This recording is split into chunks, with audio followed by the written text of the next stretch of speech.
नमस्ते friends, gardening with वंदना में आपका स्वागत है। आज मैं ये बहुत ही प्यारा सा प्लांट, ये साल्विया का प्लांट है, इसको दिखाऊंगी और इसके बारे में भी बताऊंगी कि इसे कैसे लगाना है और किस जगह पे रखना है, मिट्टी कैसे तैयार करनी है। और ये देखिए, ये बड़े ही प्यारे से मैजेंटा कलर का है और ये बहुत ही कम हालांकि दिखाई देता है। ये रेड कलर का जो दिख रहा है आपको, ये वाला तो बहुत जगह दिखता है। लगभग आप 20 पौधे लाएंगे तो उसमें से 15 पौधे यही वाले निकलते हैं। और लेकिन ये है कि मेरे यहाँ देखिए 2 प्लांट ये रेड कलर के निकले हैं। जबकि छोटी सैपलिंग लाइए तो उसमें कलर का अंदाज़ा नहीं होता है, बस थोड़ा पत्तियों का वेरिएशन। हालांकि इसमें पत्तियों का भी देखिए वेरिएशन कोई अलग नहीं है। तो जब प्लांट हम ख़रीदते हैं तब उसमें फूल नहीं लगे रहते हैं, तो हम उसको कैसे जानें। तो आप इतना कर सकते हैं कि पत्तियों का कलर देख करके, पत्तियों की साइज़ देख करके कुछ अंतर करके ले लीजिए, तो आपके उस तरह से निकलने लगते हैं। तो उस तरह को देख करके मैंने लिया है। तो लेकिन ये है कि ये इसमें लगभग 4 कलर आए हैं। तो जिसमें ये देखिए, ये लेमन कलर का है और ये भी बहुत प्यारा है। और ये मेजेंटा वाला तो बहुत ही सुंदर है। इसका फोलिएज उतना कैमरे में भी इतना अच्छा नहीं आ रहा है जितना कि ये देखने में लग रहा है। और ये एक ऑरेंज कलर का है और ये 2 रेड। ये रेड वाले तो बहुत ही कॉमन है, अब बहुत ही एकदम वाइब्रेंट कलर इसका आता है, तो ये बहुत ही अच्छा लगता है। तो अब चलिए इसकी मिट्टी के बारे में बात कर लेते हैं। मिट्टी इसको जब भी बनाइए तो वेल ड्रेन सॉइल बनाया करिए, जिसमें एक हिस्सा मिट्टी ले लीजिए, एक हिस्सा बालू ले लीजिए, जिसे हम रेत भी कहते हैं, नदी की रेत, उसे ले लीजिए एक हिस्सा। और एक हिस्सा वर्मी कंपोस्ट या गोबर की सड़ी हुई खाद हो, कम से कम 1 साल पुरानी खाद होनी चाहिए गोबर की, तो वो अच्छे से डिकम्पोज हुई रहती है, तो वो ले लेते हैं। और एक अच्छी सी सॉइल बना करके इसमें लगा दिया करिए। थोड़ा सा अगर आप चाहें तो नीम केक भी का पाउडर मिलता है बाज़ार में, उसे भी मिला सकते हैं। वो आपको चाहे नर्सरी शॉप में मिल जाएगा या एग्रीकल्चर की शॉप जो होती है जहाँ से बीज वगैरह मिलते हैं, वहाँ भी मिल जाएगा। नीम की खली का पाउडर आता है और आप उसे भी मिला लिया करिए। जिस गमले में लगाइए तो उसमें ड्रेनेज होल जो होना बहुत ज़्यादा ज़रूरी है, तो उस पर कुछ आप रख दीजिए और मिट्टी अच्छे से लगा के प्लांट को लगा दीजिए। और इसके अब सन रिक्वायरमेंट की बात की जाए तो इसको बहुत ज़्यादा धूप में रहना अच्छा नहीं लगता है। 1 आध घंटे की सुबह की धूप आए और उसके बाद पूरे दिन ब्राइट लाइट रहे, तो उसमें ये खूब अच्छे से चलता है। अब इसका मतलब ये नहीं है कि आप इसको एकदम शेड में रख देंगे तो ये बहुत ज़्यादा हरा भरा रहेगा और फूल नहीं आएंगे। इसको थोड़ी सी ब्राइट लाइट हमेशा चाहिए होती है। जैसे आप छत पर अगर रख रहे हैं तो आप ऐसे कोने पे इसको रखिए कि जहाँ की सुबह की 1 आध घंटे की इसको धूप मिले और उसके बाद से वहाँ छाया आ जाती हो, तो उस जगह पे ये बहुत अच्छी फ्लावरिंग करता है। मैं भी यहाँ छत पे ही, इसको टेरेस पे ही लगाई हूँ। और यहाँ पे क्या है कि अभी हमारे यहाँ बहुत ज़्यादा धूप हो ही नहीं रही है, तो इसको मैंने एकदम खुले में लगाया हुआ है, तो वो भी अभी इसके लिए अच्छा है। और फरवरी के मंथ में जब थोड़ी धूप तेज़ हो जाती है, खूब चटक सी धूप हो जाती है, विंटर का मतलब वो ज़्यादा नहीं रह जाती है, गर्माइश थोड़ी आने लगती है मौसम में, तब हम इसको सेमी शेड में रख देते हैं। अब इसमें पानी की बात की जाए तो पानी आप थोड़ा देख करके ही डालें।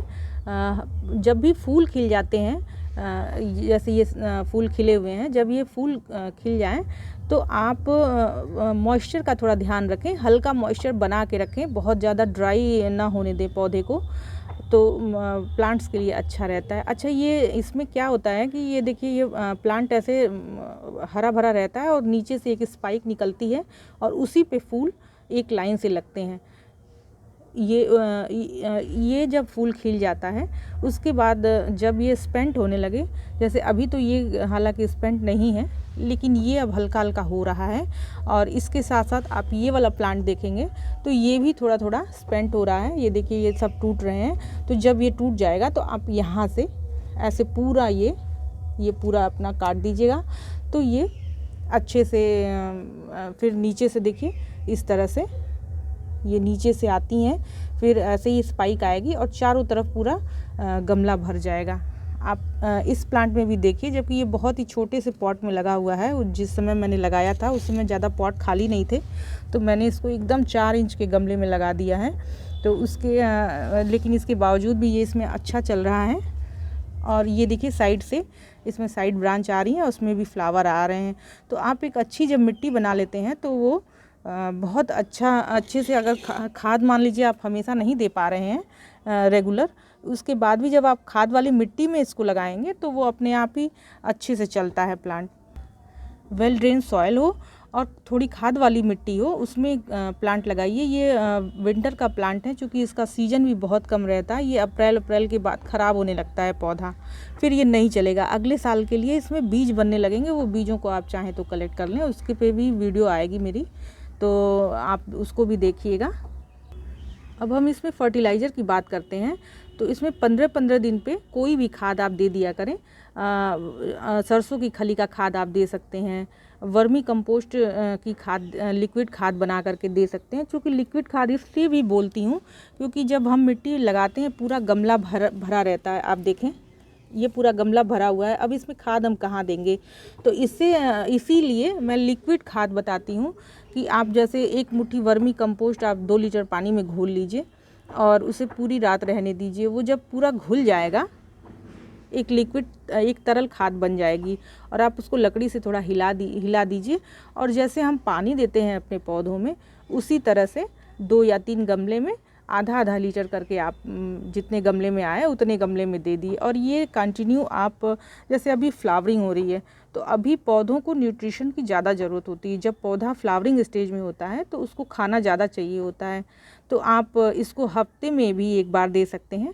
और जब वेजिटेटिव ग्रोथ होती है, यानी जो शुरुआती दिन होते हैं जब पौधा हम लगाते हैं, और वहाँ से ले करके और फ्लावरिंग स्टेज तक आने के बीच में आप 15-15 दिन पे खाद दीजिए। और जब फूल आने लगें तो आप हर हफ्ते खाद दीजिए, और एकदम फ्लावर पे फ्लावर आते ही रहेंगे। साल्विया के प्लांट को आप बॉर्डर भी बना सकते हैं। जैसे कोई एक लंबा एरिया में या कोई चौकोर एरिया हो, उसमें किनारे किनारे आप 2-2 प्लांट एक लाइन से लगाते जाएं तो वो बॉर्डर भी बहुत अच्छा लगता है। जब ऐसे 2 स्पाइक आती है और मान लीजिए आपको कहीं बॉर्डर बनाना हो, तो आप ऐसे जब लेके आएंगे तो वो बहुत ही अच्छी सी एकदम एक लाइन से एक रो में वो बड़ी प्यारी लगती है।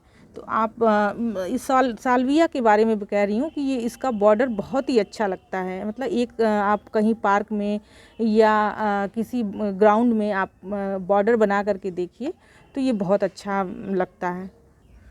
पेस्ट अटैक की अगर बात की जाए तो साल्विया के प्लांट में कोई बहुत ज़्यादा पेस्ट नहीं दिखाई देते हैं। आप देखिए पत्तियों का जो कलर है और उनका जो टेक्सचर है उसको देख करके ही लग जाता है कि पौधा खुश है या नहीं है। तो आप नज़दीक से देखें, पत्तियों की जो हालत होती है उसी से आप पता लगा सकते हैं कि आपके पौधे राजी खुशी हैं कि नहीं हैं। तो आप पत्तियों को देखिए एकदम हरे भरे हैं और इसमें कोई कीड़े या पेस्ट नहीं लगते हैं। लेकिन फिर भी आप 15 दिन के अंतराल पर एक बार नीम का जो ऑयल आता है उसमें 1 चम्मच ले करके और 1 चम्मच आप वो कोई भी डिटर्जेंट ले लीजिए, उसको 1 लीटर पानी में घोल करके और स्प्रेयर में भर करके आप छिड़काव कर दिया करें। तो उससे क्या है कि आप एकदम आपके पौधे स्वस्थ रहेंगे और किसी तरह के कीड़े भी नहीं आएंगे। साल्विया के सीड मैं अब बता दूं कि कहाँ लगते हैं। देखिए ये जो फ्लावर खिल रहे हैं इसी के बीच में इसके सीड लगते हैं। हालांकि अभी इसमें सीड बने नहीं हैं, जब बनेंगे तो दिखाऊंगी भी। ये जो फ्लावर के भीतर का जो ये हिस्सा है इसी में सीड लगते हैं। तो आप इन सीडों को भी कलेक्ट करें। छोटे छोटे एकदम राई से थोड़े से बड़े होते हैं इसके दाने, तो वो आप मार्च अप्रैल में कलेक्ट करके रख लीजिए। तो वो बहुत अगले साल आप अक्टूबर नवंबर में फिर उसको चाहें तो आप आसानी से उगा सकते हैं। तो साल्विया से संबंधित लगभग सब जानकारी मैंने दे दी है। तो इसी के साथ साथ आपको ये ऊपर ये डहेलिया का प्यारा सा फूल दिखा देती हूँ। तो मेरा ये वीडियो आपको अच्छा लगा हो तो इसे लाइक करिएगा, शेयर करिएगा और मेरे चैनल को सब्सक्राइब भी कर लीजिएगा। नमस्ते फ्रेंड्स।